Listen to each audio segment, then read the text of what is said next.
So this evening, our topic would be commandments versus traditions.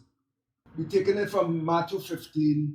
He said, and then came Yahushua to the scribes and Pharisees, which were of Jerusalem, saying, why do thy disciples transgress the traditions of the elders? And it leaves you to wonder that when you read, you must ask yourself, what did the elders have? Did the elders have traditions, or did they have commandments?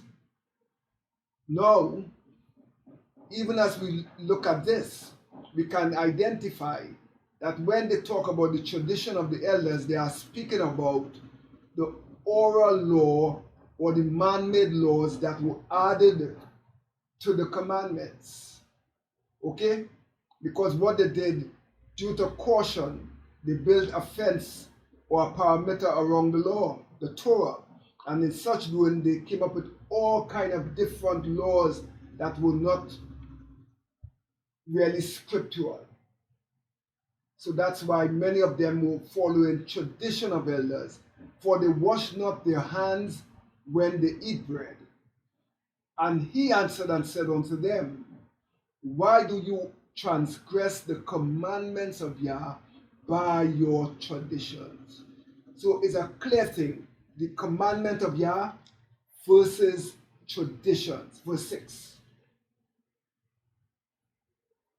Verse 6 we read here again, it says, he said, honor not his father and his mother. Whosoever say, honor not thy father and mother, and he shall be free. Thus you have made the commandment of Yah of none effect by your traditions. Verse 9. Verse 9 says, but in vain do they worship me, teaching for doctrines the commandment of men. In Mark 7:9. Verse 7, he says, howbeit in vain do they worship me? Teaching what? Doctrines, the commandments of men. They were teaching doctrines of men, traditions of men. Verse 9. Verse 8, for laying aside the commandment of Yah, you hold the traditions of men as the washing of pots and cups, and many other such like things you do. And he said unto them, full well you reject the commandment of Yah, that you may keep your own tradition. And it is on this note I want us to examine the word tradition.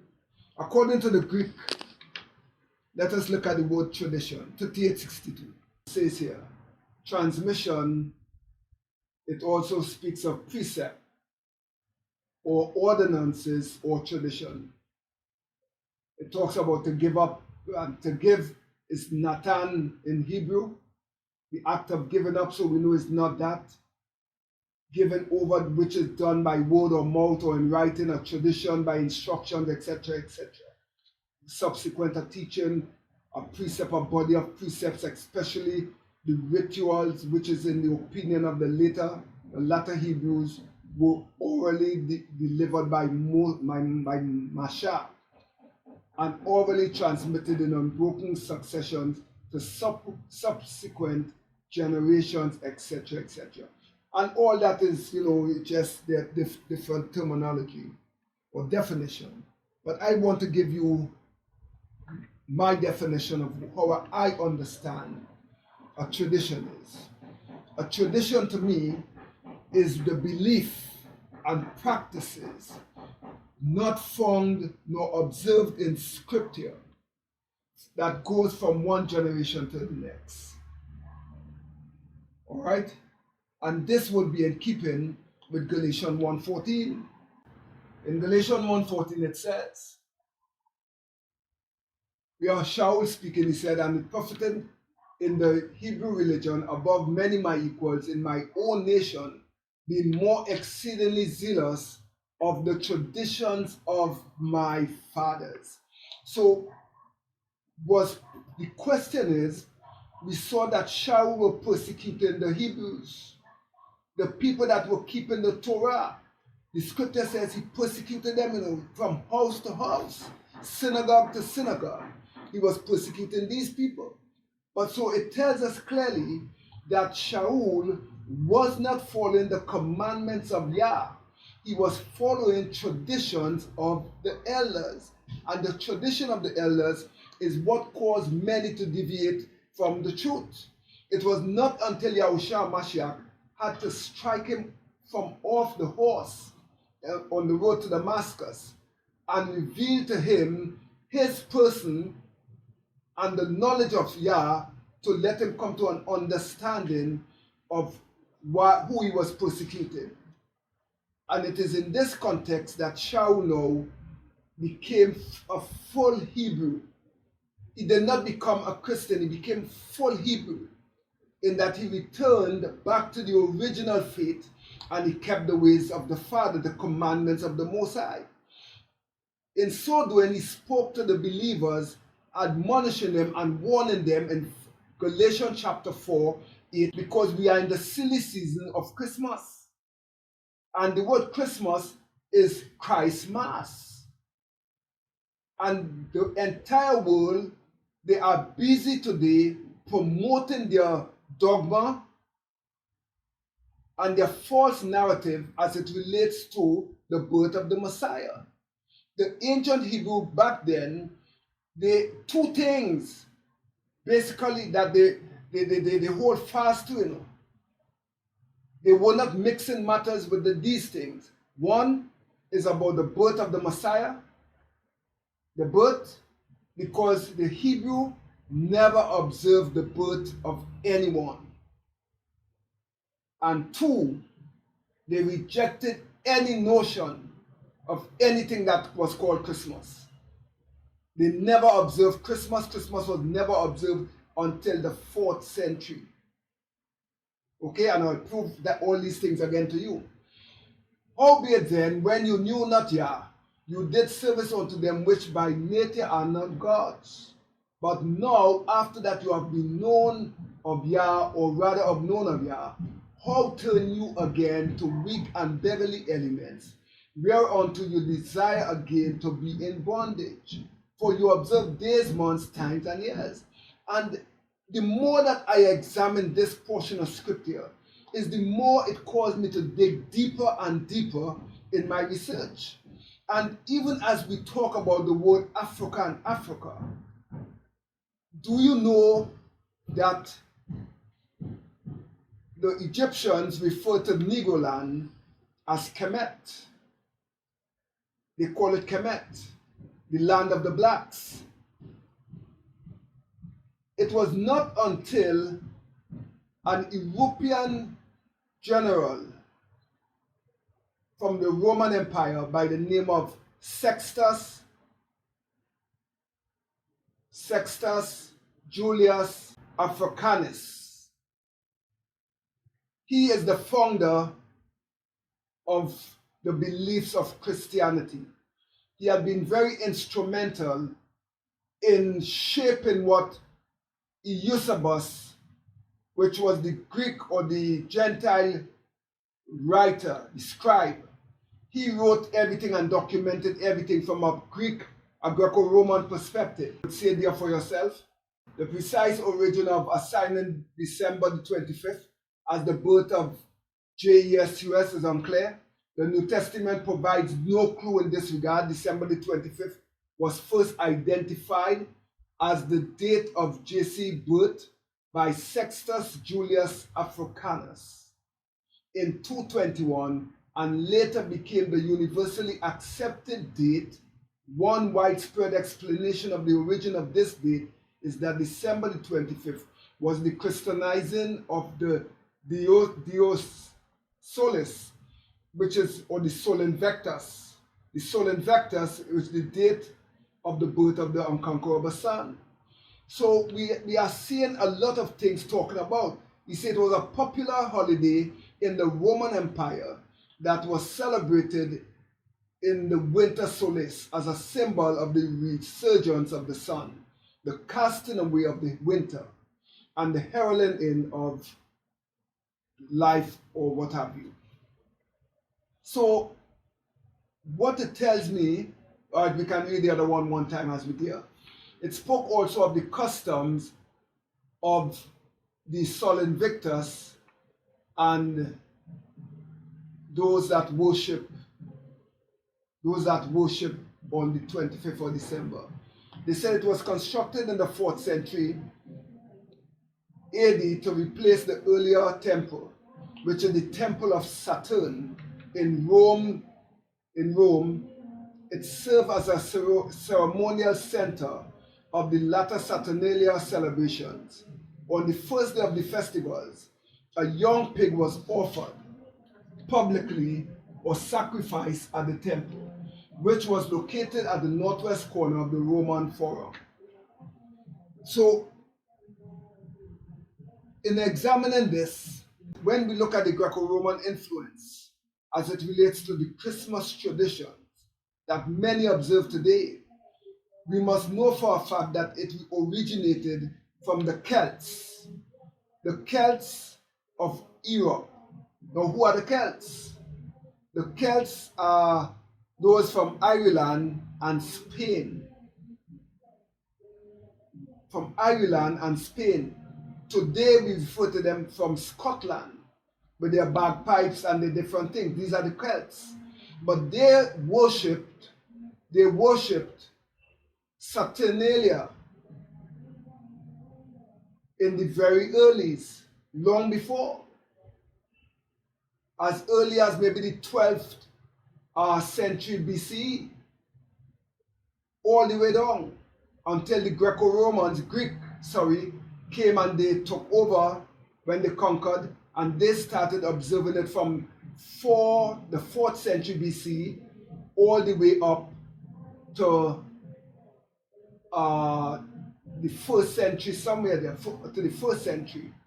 And then Rome, of course, took it over, and they continue to observe this same pagan worship, pagan day, but they observe it at a different name, and I will expose that also to you.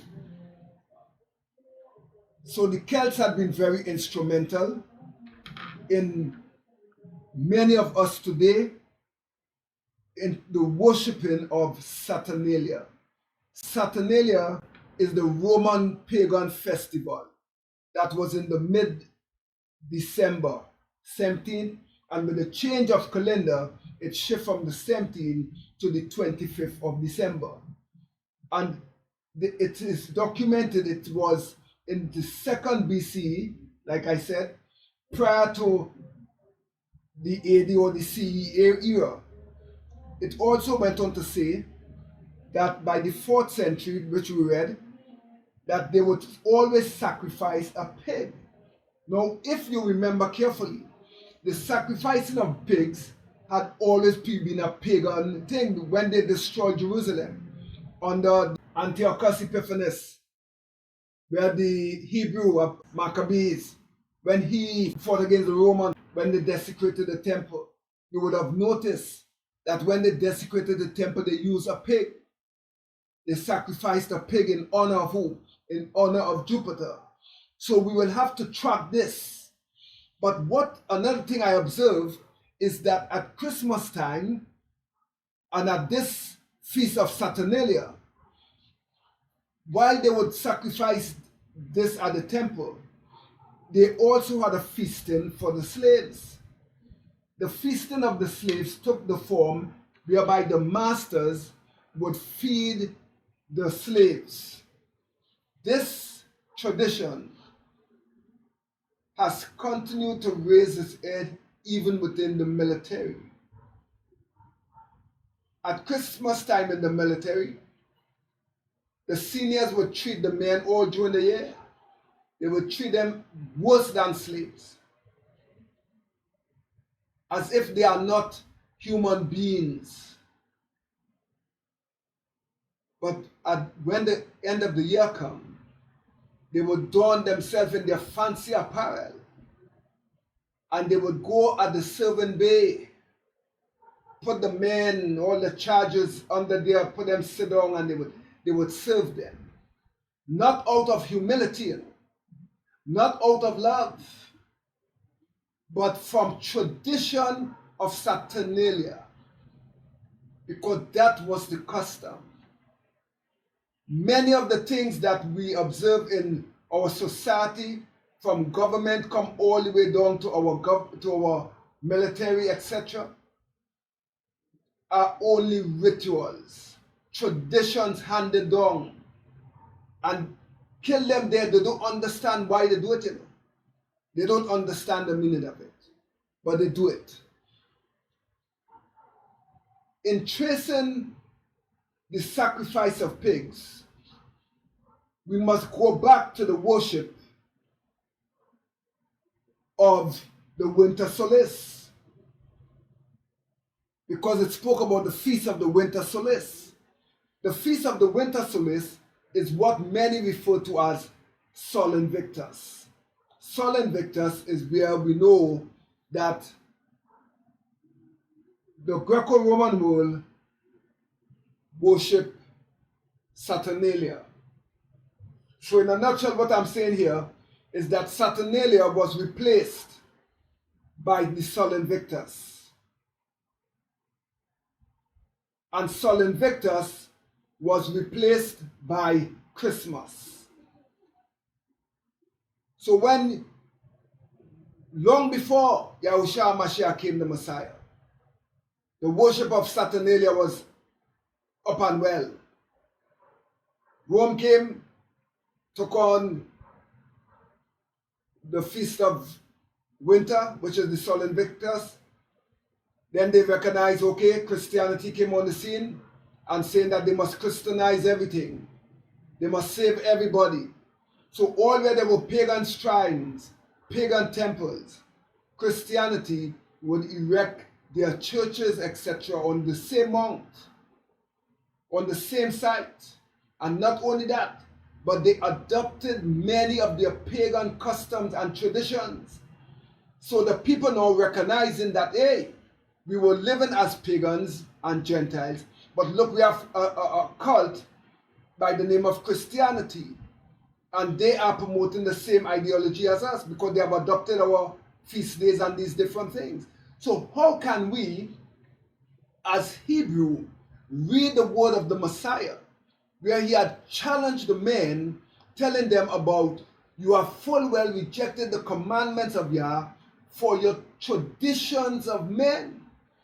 And yet we would not research these things. We would take it for granted that, okay, talking about washing of pots and washing of divers things, and not understanding it, that it's talking about days and months and years that people are observing. That is not scriptural. If it is not scriptural, if it is not in your Torah, how could you acknowledge it? How can you even go on to worship it and to observe the days? You know how they did it? I will show you how they deceived the people.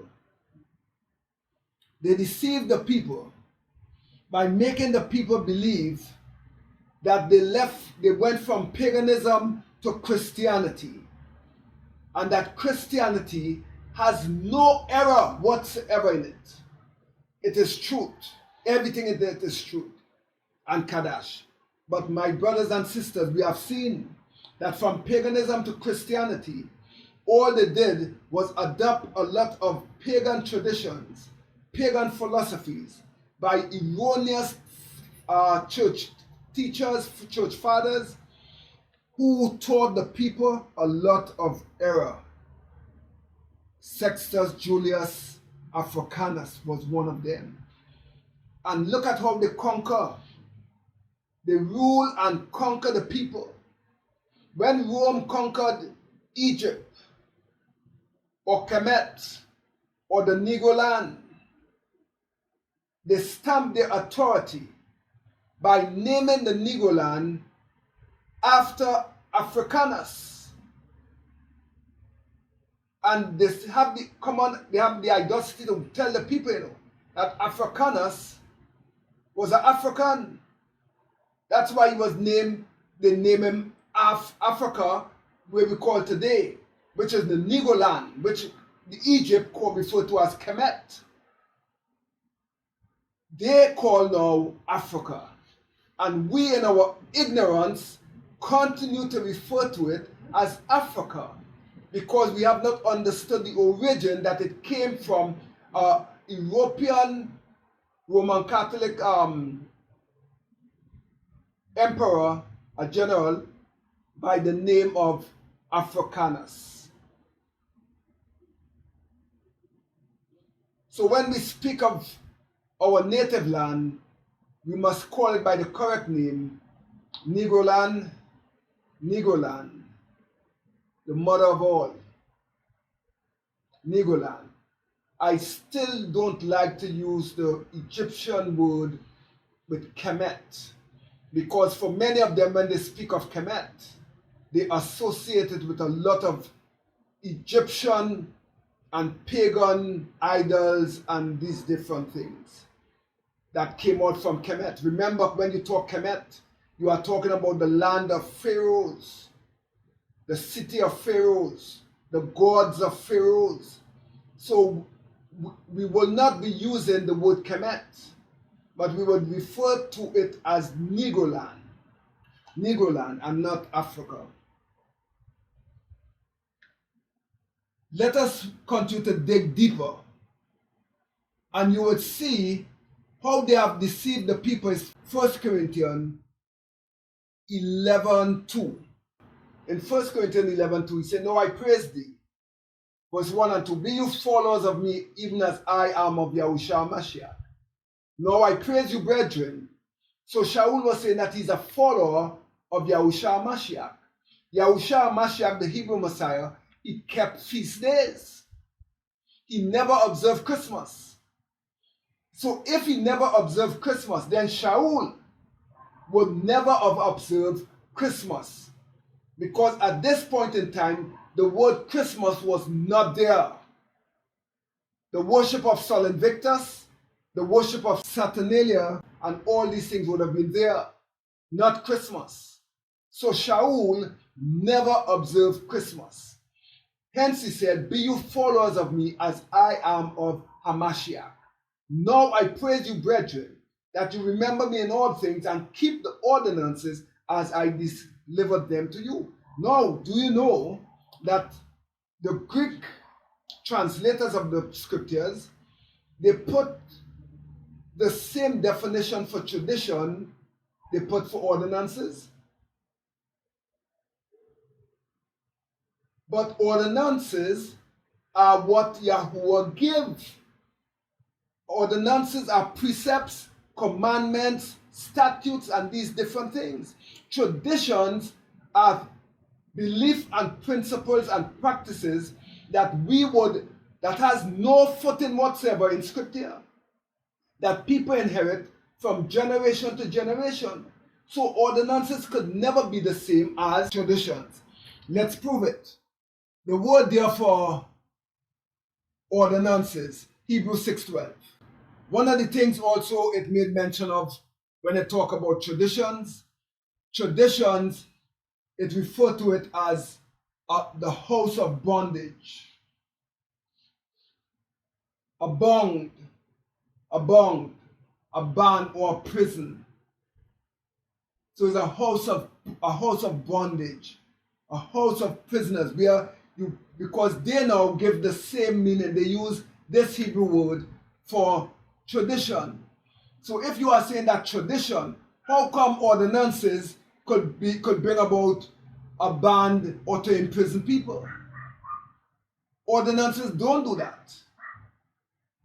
But traditions, which is the house of bondage, will imprison you and keep you bound in philosophies and habits and practices that is not in keeping with scripture.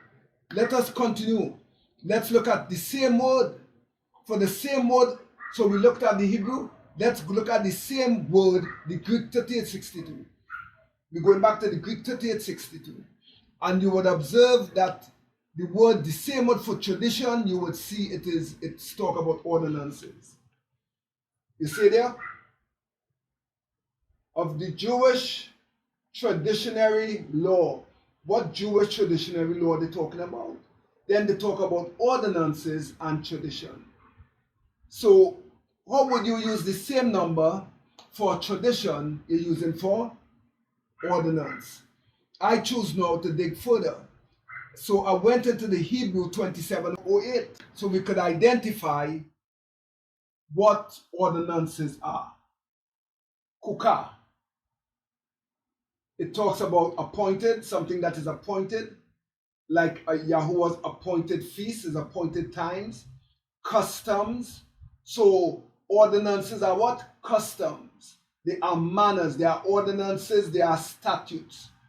And in so doing, let me quickly interject this here. In Leviticus chapter 18, as we look at foundation, because Shaul as a Hebrew, and all Hebrew must know this, Yahuwah said unto Masha, he said, speak unto the children of Yasharal, and say unto them that I am Yahuwah, your sovereign one.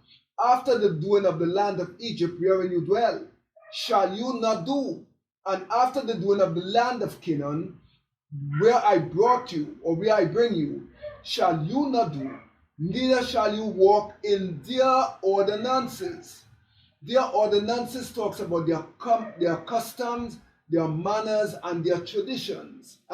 If you want to use the word traditions. You shall do my judgment and keep my ordinances to walk in them therein, for I am Yahuwah. You shall therefore keep my statutes and my judgment, and you will observe statutes and judgment, and these things have everything to do with ordinances, which if a man do, he shall live in them. Nice. So we're moving on. The lie that we had been taught, that has been strong concordance, Greek 2962 one time. In Greek 2962, curious, a supreme ruler or supreme in authority, controller, by implication talks about a mister as a respectful title, Yah, Bahal, master, sir. So curious can be used for anyone in authority, anyone in authority. And based on what I'm sharing here with you, Christianity have taught the people based on Ephesians 2, 15 and 16. Because in order for us to understand commandments from tradition, we must understand how the Hebrews viewed fulfill law as, and what the Gentiles view law that is nullified or done away as. Why we must do it? Because remember Yahusha said that they have taught commandments, traditions of men, and in so doing, they have brought the commandments of Yah to vain, in vain. They have brought it to vain, to ruin. So let's look. Ephesians 2:15. Having abolished in his flesh the enmity, even the law of commandments contained in ordinances, and I'll be doing a deeper teaching on this law of commandments in future studies. He went on to say, for to make in himself of two, one new man, so making peace, and that he might reconcile both unto Yah in one body by the stake, having slain the enmity thereby. So they see Yahuwah's ordinances as enmity. Okay? And I'll prove it to you. Colossians 2, verse 16. In Colossians 2:16, Yahuwah says, let no man therefore judge you in meat and drink, and in respect of a Kadash day. I will take it from verse 14. Blotting out the handwriting of ordinances that was against us, which was contrary to us, nailing it on the stake. So if we talk in ordinances, and we already identified based on the Hebrew 27:08, that ordinances speaks about customs and manners and precepts and these different things. Why then would Yahuwah say to us, keep his ordinances? And today you hear the people echoing that the law of ordinances that was contrary to us and was nailed on the stake is Yahuwah's ordinances and his laws. What is so wrong about do not murder. A man killed a man in plain view of his daughter. Thou shalt not murder. That was nailed to the stake. Thou shalt not commit adultery and fornication. That was nailed to the stake. Yet these people teach that. They teach that. So let's go through some scriptures quickly. All right? And I will just outline them. So you would see they talk about feasts and ordinances. In Exodus 12:14, hear what it says. And this day shall be unto you a memorial which you keep every year, annually. And you shall keep it a feast to Yahuwah throughout your generations, and you shall keep it a feast by ordinance forever. I'm still not seeing Christmas in the Torah to be kept every year annually as an ordinance. Exodus 18:20. And thou shalt teach them ordinances and laws, and shalt show them the way wherein they must walk, and the work that they must do. Teach them what? Ordinances. We saw in Isaiah 24:5. He said, therefore, the earth also is defiled under the inhabitants, therefore, because they have transgressed the laws, and they have changed the ordinances, and have broken the everlasting covenant. People continue to change the Most High ordinances. That is why he said that you full well reject the commandments of Yah for your traditions. He went on to say even further, Shaul writing to the believers, the early believers, in 1 Corinthians 5:7. The same man who they said teach the people that it is done away. He says here, purge out therefore the old leaven, that you may be a new lump, as you are unleavened. For even Yahushua Mashiach, our Passover, Pesach, is sacrificed for us. Therefore, let us guard, and let us continue to establish the feast, not with the old leaven, neither with the leaven of malice and wickedness, but with the unleavened bread of sincerity and truth. Now, watch out Psalm 119, 118. For thou hast trodden down all of them that err from thy statutes. Statutes are ordinances, for their deceit is falsehood. Jeremiah 31, 35 and 36. Thus said Yahuwah, which giveth the sun for a light by day, and the ordinances of the moon and of the stars for a light by night. The ordinances of the moon, what that speaks of? Feast days. Yet they will tell you that these feast days is what had been nailed on the stake. And Yahuwah is saying he had given us these things, which divided the sea when the waves therefore roar. Yahuwah of hosts is his name. He said, and if those ordinances depart from before me, said Yahuwah, then the seed of Yasharal shall also cease from being a nation before me forever. So if we are saying that these ordinances are done away with, then by virtue of that, the house of Yasharal also cease to exist. And many today are claiming to be the house of Yasharal. And even we who have come to an understanding of who we are, among the nations, we know that we are the true house of Yasharal, scattered abroad. Malachi 3:7. Even from the days of your fathers, you have gone away from my ordinances and have not kept them. Return unto me, and I will return unto you, said Yahuwah of hosts. But you said, wherein shall we return? The people continue to move away from Yahuwah's ordinances.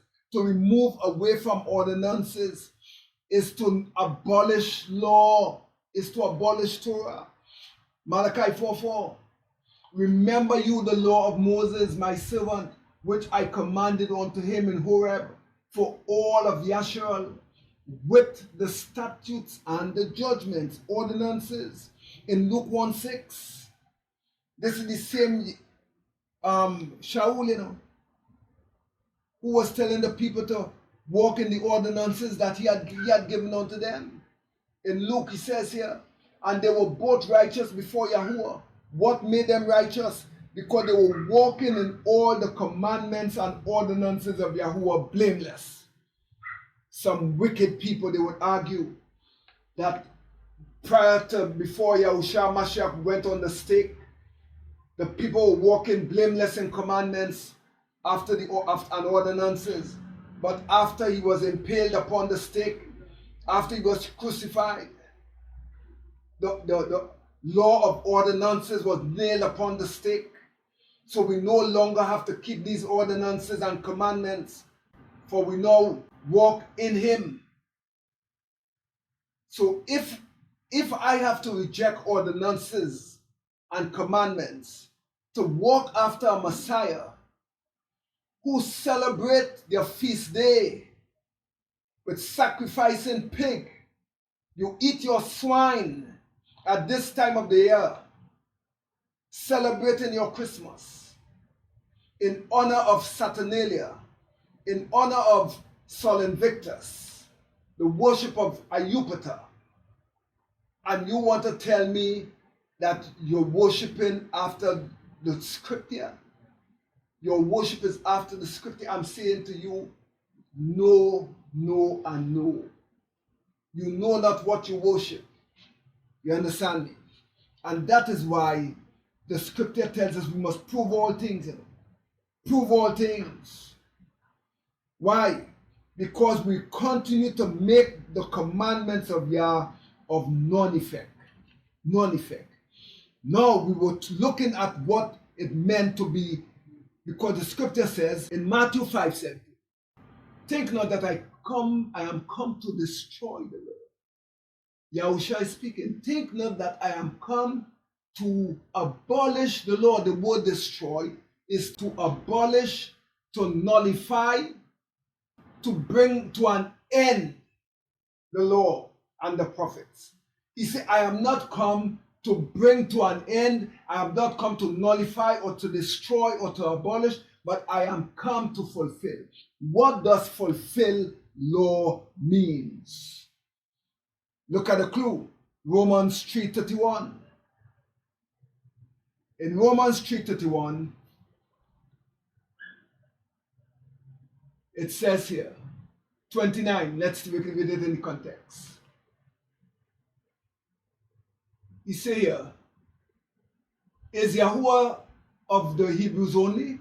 Is he not also of the Gentiles? Yes, he is of the Gentiles also, seeing that it is one Yah which shall justify the circumcision by faith and the uncircumcision through faith. He said, do we then make void the law through faith? Do we then make void the Torah through faith? To destroy something is to make it void.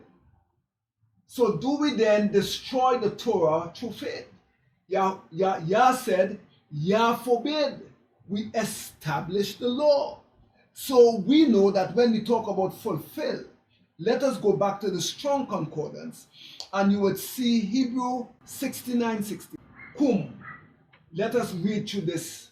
It means here, fulfill law means to abide. It means to accomplish. It means to confirm. All right? It means to enjoin.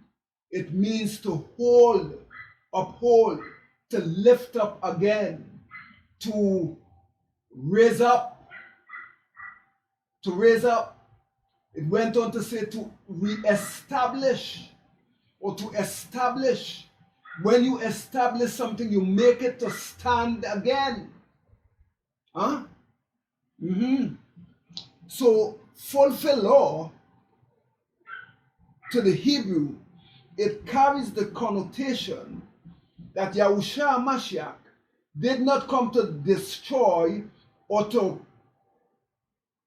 interpret incorrectly the law, but what he came to do was to what? Do what? Interpret the law correctly. And in interpreting the law correctly or properly, he was now causing the law to fulfill. Why? Because now he is saying to the people that the law is now established among you. Because he came to raise up the old places again of our forefathers that had fallen. So if he came to raise up and to restore, now that it is established, he has confirmed it. And any law that is ratified, anything that is ratified is established. And it is established for the sole purpose for us to obey. To obey. He will not ratify something and establish it and then tell you to walk in disobedience to it. Greek 41:37. So the word here that they would have used for destroyed, it means to replete. That is, I want to look right. It talks about to expire, to bring to an end. So many times, in order to to justify their position, they would use this Greek term from the Strong Concordance. They would use this to say that fulfill law, Yahushua HaMashiach made an end to the law. But to make an end to the law is to say that the law then has expired. Fulfill. So fulfill here also talks about expired. Even among the Hebrew, they use some Hebrew words. They use Strong Concordance 1793. It talks about an end, at the end of time, the end of space. It went on to talk about end infinite or in the process of time. So plenty of people, again, based on the position that they hold, if they want to say that the law is done away with and come to an end, they would quote from here. They will quote from here. But let us go into the Hebrew 85:52. Taman. It means fulfill again, means to complete in a good sense. It means to accomplish, not to cease, but to accomplish. It went on to say, they have here to make an end or to come to an end. It means to come to full, be all gone, you see, or to be made perfect. To be made perfect. And if something is made perfect, then what it says it is upright. And if something is upright, remember, it's something that is established, it is confirmed.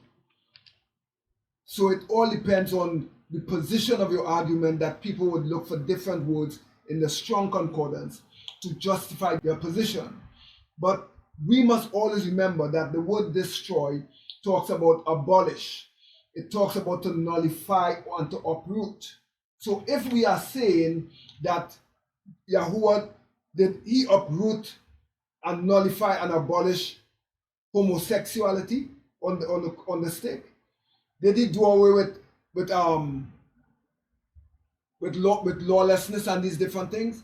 Adultery, thieving, lying, sexual sin, and these different things? No, that was not done away with. So it would be ludicrous if we sit here and tell the people that the law is done away with. Especially when we know that the Hebrews of old in ancient time, they fought against observing traditions that were not in the scripture, and also birth of anyone.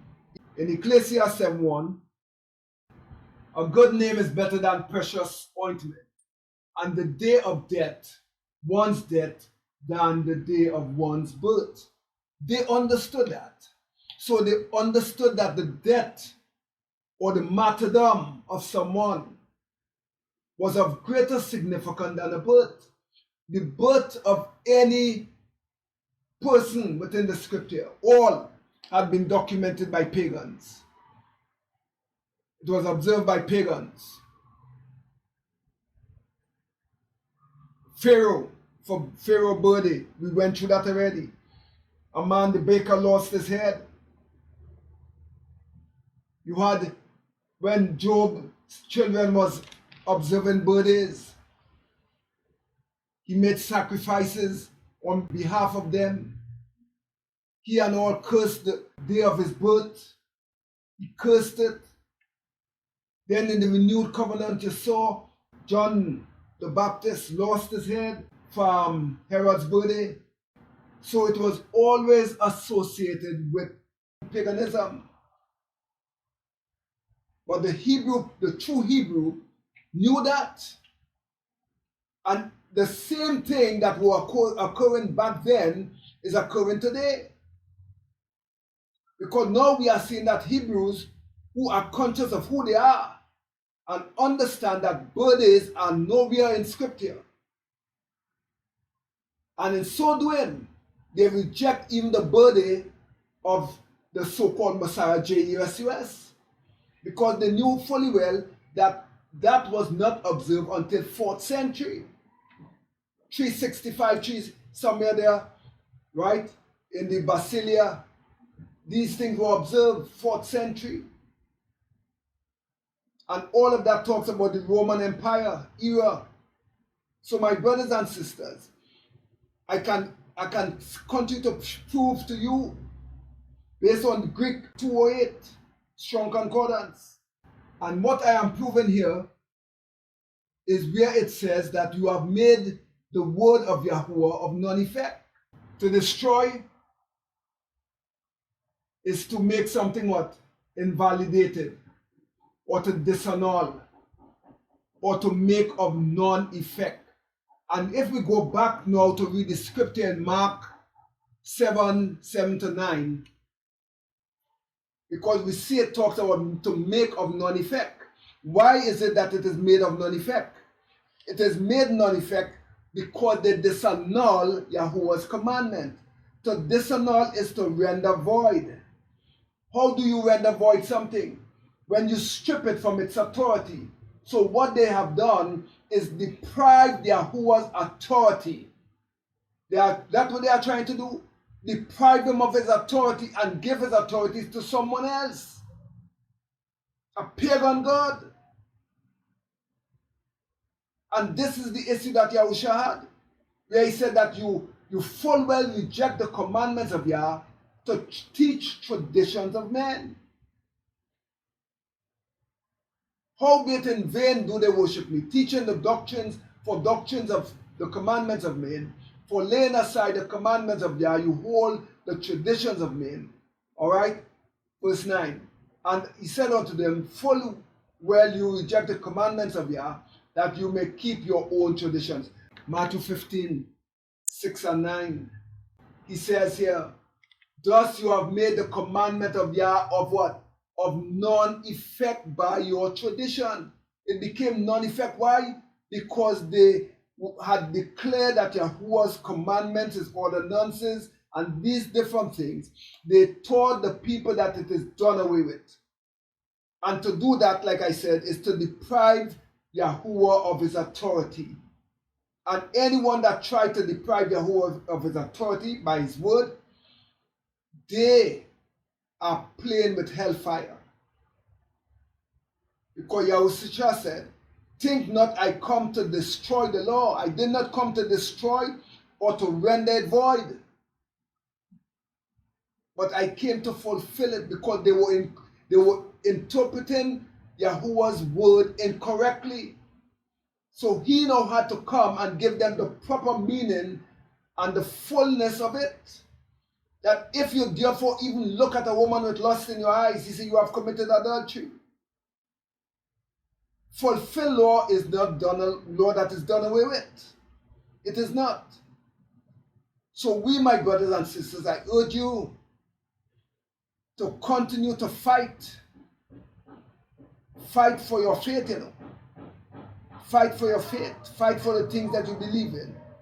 Don't embrace the Feast of Saturnalia, where we once followed tremendously. We were lovers of it, because we would have our pig and all these different things and we would eat. Greek 41:37, I think I shared that, I looked at that. Greek 41:37, but let's look at it again.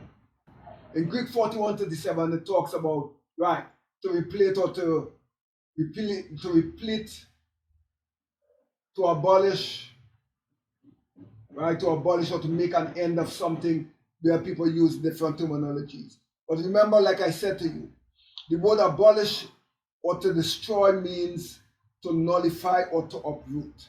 And Yahuwah did not come to uproot, but he came to reinforce the Father's teaching. And that's why he said that, paraphrasing Paul, he said, should we then make void the law? Should we then make void the law through faith?